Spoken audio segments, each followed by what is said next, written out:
Hello welcome to everyone.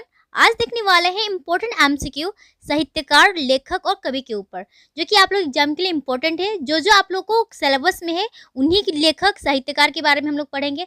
और हाँ, यदि आप चैनल पर नए हैं तो वीडियो को लाइक और चैनल को सब्सक्राइब जरूर करें ताकि आने वाले वीडियो आप तक सबसे पहले पहुँच सके। तो स्टार्ट करते हैं। हमारा पहला क्वेश्चन आज का, तोड़ती पत्थर कविता के कवि हैं महादेवी वर्मा, माखनलाल चतुर्वेदी, सूर्यकांत त्रिपाठी निराला या फिर जयशंकर प्रसाद। तो क्या होगा इसका राइट आंसर?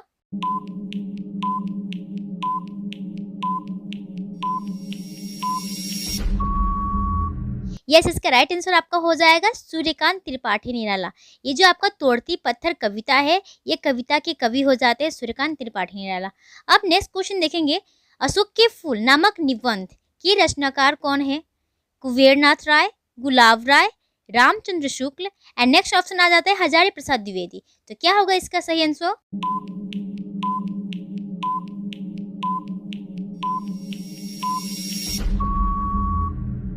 यस, इसका राइट आंसर आपका हो जाएगा हजारी प्रसाद द्विवेदी।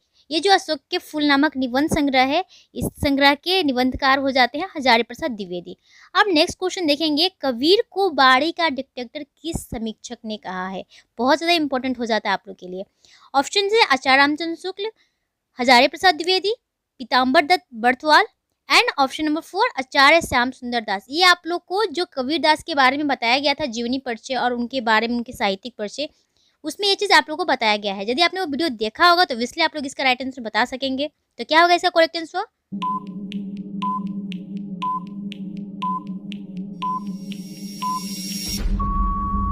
यस, इसका राइट आंसर आपका हो जाएगा हजारी प्रसाद द्विवेदी। हजारी प्रसाद द्विवेदी जी ने कबीर दास को बाड़ी का डिक्टेटर कहा है। और उन्हें क्यों हजारी प्रसाद द्विवेदी ने बाड़ी का डिक्टेटर कहा है, इसका आंसर आप लोग कमेंट बॉक्स में देंगे, क्योंकि आप लोग एग्जाम में आ सकता है कि जो बाड़ी का डिक्टेटर उन्हें किस आधार पर कहा है, क्या चीज़ को लेकर, और क्या उनकी विशेषता रहा उनकी भाषा का कि उन्हें बाड़ी का डिक्टेटर कहा गया। अब नेक्स्ट देखेंगे, संस्कृति के 4 अध्याय किसकी रचना है? रामधारी सिंह दिनकर, भगवती चरण वर्मा, माखनलाल चतुर्वेदी एंड ऑप्शन हो जाएगा आपका लास्ट सुभद्रा कुमारी चौहान। तो आप लोगों को बताना है कि संस्कृति के जो 4 अध्याय है ये किसकी रचना है।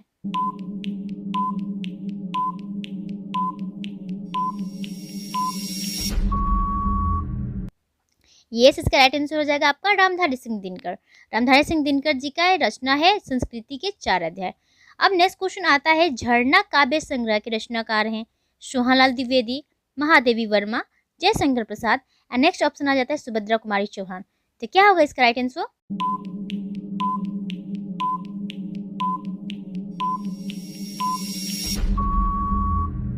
यस, इसका राइट आंसर आपका हो जाएगा 3rd number option Jaishankar Prasad.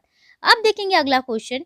अगला क्वेश्चन आता है, एक भारतीय आत्मा यानी कि एक भारतीय हृदय भी बोल सकते हैं, किसे कहा जाता है? Option number 1 Jaishankar Prasad, 2 Makhanlal Chaturvedi, 3rd Ramdhari Singh Dinkar and 4th Sumitranandan Pant. तो क्या होगा इसका राइट आंसर?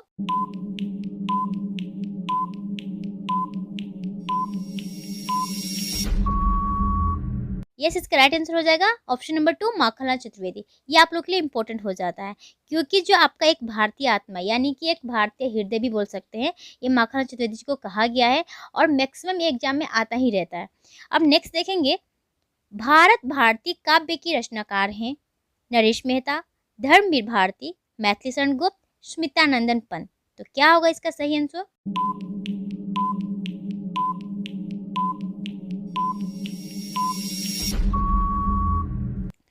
तो इसका राइट आंसर हो जाएगा मैथिली शरण गुप्त। मैथिली शरण गुप्त का बहुत ही प्रसिद्ध, प्रमुख और लोकप्रिय रचना है भारत भारती, ये उनकी काव्य संग्रह है। अब देखेंगे अगला क्वेश्चन कि पंच परमेश्वर कहानी के लेखक रामधारी सिंह दिनकर, मुंशी प्रेमचंद्र, मैथिली शरण गुप्त या फिर स्मितानंदन पंत। तो क्या होगा इसका सही आंसर?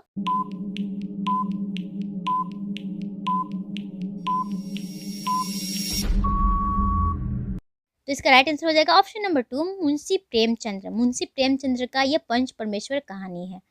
अब अगला क्वेश्चन देखेंगे, कुटज के रचयिता बाबू गुलाब राय, महावीर प्रसाद द्विवेदी, हजारी प्रसाद द्विवेदी, रामचंद्र शुक्ल। यहाँ पे जो आपका कुटज दिया, ये कुटज एक्चुअली में निबंध है। तो इस निबंध के रचयिता कौन है? तो आप लोग को सही आंसर देना है।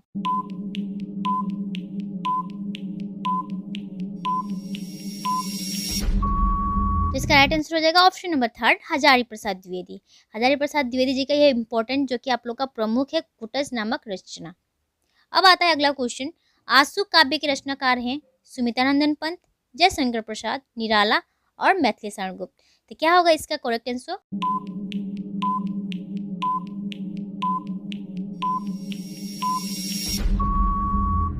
यस, इसका राइट आंसर हो जाएगा जयशंकर प्रसाद। जयशंकर प्रसाद का जो आंसू है उनकी ही रचना है।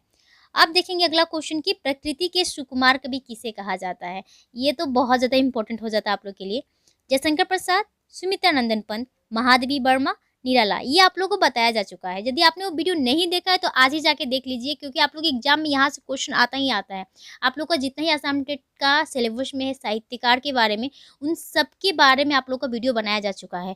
तो जो प्रकृति के सुकुमार कवि किसे कहा जाता है ये भी ऑलरेडी बताया जा चुका है। तो इसका करेक्ट आंसर क्या हो जाएगा?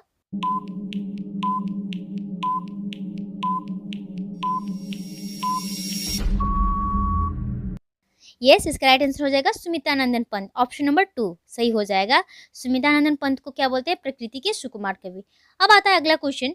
साहित्यिक अपभ्रंश को पुरानी हिंदी किसने कहा था? Option A Ramchandra Shukla, Hazari Prasad Dwivedi, Shiv Singh Sengar and Chandradhar Sharma Guleri. ये भी इंपॉर्टेंट हो जाता है क्योंकि जो आपका साहित्यिक अपभ्रंश है इसको पुरानी हिंदी कहा था, किसने कहा था? ये आप लोग का आसाम टेट में क्वेश्चन आ चुका है। तो क्या होगा इसका सही answer?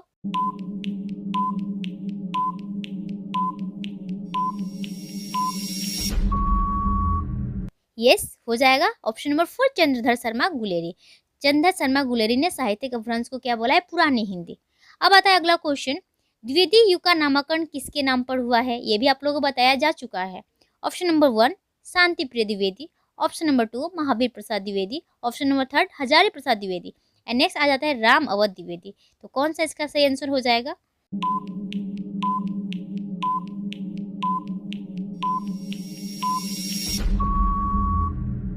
Yes, Mahavir Prasad Dwivedi.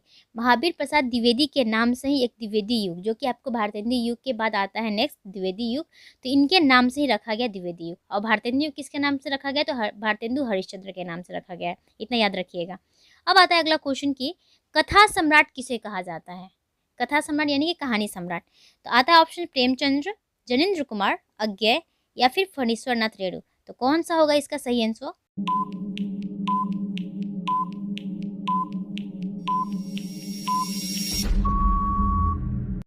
Yes, हो जाएगा आपका प्रेमचंद्र। मुंशी प्रेमचंद्र को कथा सम्राट के नाम से हम लोग जानते हैं।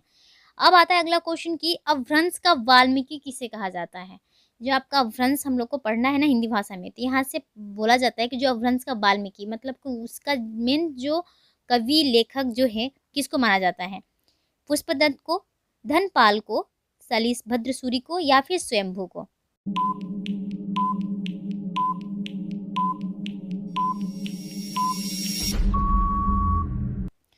तो क्या हो जाएगा? ऑप्शन नंबर 4 स्वयंभू को। याद रखिएगा अपभ्रंश का वाल्मीकि हम लोग स्वयंभू को कहते हैं। अब आता है अगला क्वेश्चन। गोदान किसकी कृति है? मैक्सिमम लोग जानते होंगे। फणीश्वरनाथ रेणु, प्रेमचंद्र, अज्ञे या फिर जयशंकर प्रसाद। क्या होगा इसका सही आंसर?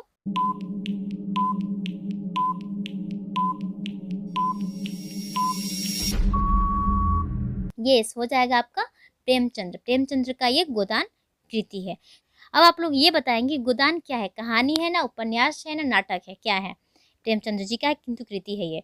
अब देखेंगे अगला क्वेश्चन कि खड़ी बोली के सर्वप्रथम लोकप्रिय कवि माने जाते हैं। इंपॉर्टेंट है। रामधारी सिंह दिनकर, सूर्यकांत त्रिपाठी निराला, मैथिली शरण गुप्त, अयोध्या सिंह उपाध्याय हरिऔध। क्वेश्चन क्या बोल रहा है समझ लीजिए कि जो खड़ी बोली के सर्वप्रथम लोकप्रिय कवि माने जाते हैं तो कौन से कवि हैं? तो आप लोग को इसका करेक्ट आंसर बताना है।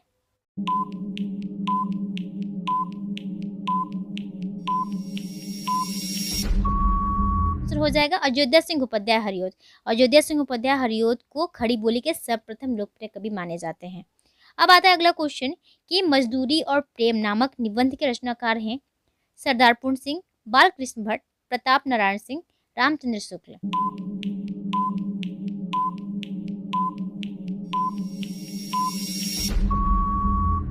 तो इसका राइट आंसर हो जाएगा आपका रामचंद्र शुक्ल। रामचंद्र शुक्ल का मजदूरी और प्रेम नामक निबंध बहुत ही ज़्यादा प्रसिद्ध है, ये आप लोगों के लिए इंपॉर्टेंट हो जाता है।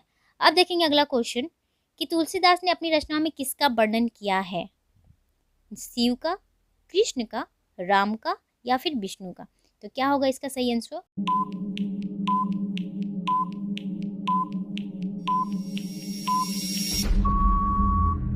यस, इसका करेक्ट आंसर हो जाएगा ऑप्शन नंबर थर्ड, राम।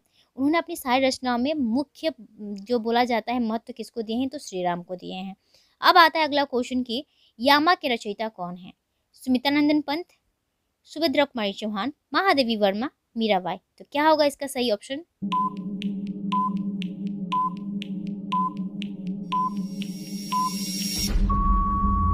तो इसका राइट आंसर हो जाएगा महादेवी वर्मा। महादेवी वर्मा यामा के रचयिता हैं। अब आता है अगला क्वेश्चन की ढाई आखर प्रेम के पढ़े सो पंडित होए, प्रस्तुत पंक्ति के रचयिता कौन है? ये बहुत ज़्यादा प्रसिद्ध लाइन है। तो क्या हो जाता है? मीराबाई, ना कबीरदास, ना फिर जायसी या फिर आपके तुलसीदास हो जाते हैं। तो इसका कौन सा राइट ऑप्शन हो जाएगा?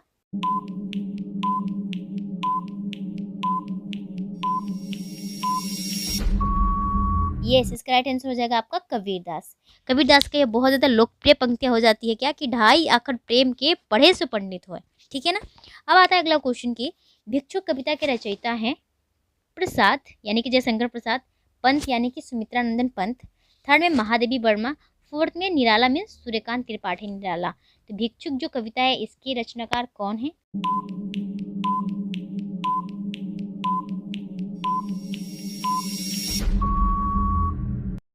यस, इसका राइट आंसर हो जाएगा ऑप्शन नंबर 4, निराला।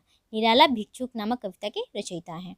अब आता है अगला क्वेश्चन कि ध्रुव स्वामिनी नाटक के रचयिता कौन है? ध्रुव स्वामिनी नाटक भी बहुत ज़्यादा इंपॉर्टेंट हो जाता है आप लोग के लिए। तो इसके नाटककार कौन हो जाते हैं? राम कुमार वर्मा या फिर राम वृक्ष बेनीपुरी या फिर जयशंकर प्रसाद या लास्ट ऑप्शन आपका भारतेंदु हरिश्चंद्र। तो क्या होगा इसका सही आंसर?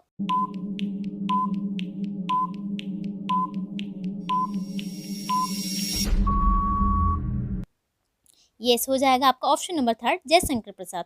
याद रखिए जयशंकर प्रसाद जी एक ऐसे नाटककार है जिन्होंने प्रमुखता उन्होंने इतिहास को लिया है। इतिहास परक उन्होंने अपने नाटक का सृजन किया है, याद रखिएगा। जैसे ध्रुव स्वामी हो गया, चंद्रगुप्त हो गया, अजात शत्रु हो गया, इन सारे उनके जो नाटक हैं। तो ये रहा आज का कुछ इंपॉर्टेंट एमसीक्यू साहित्यकार, लेखक और कवि के बारे में। तो नेक्स्ट वीडियो में और भी आप लोग के लिए एमसीक्यू लेके आऊंगी साहित्यकार, लेखक, कवि के बारे में, जो कि आप लोग के लिए इंपॉर्टेंट हो जाता है। तो नेक्स्ट वीडियो में नेक्स्ट टॉपिक के साथ मिलेंगे, तब तक के लिए थैंक यू।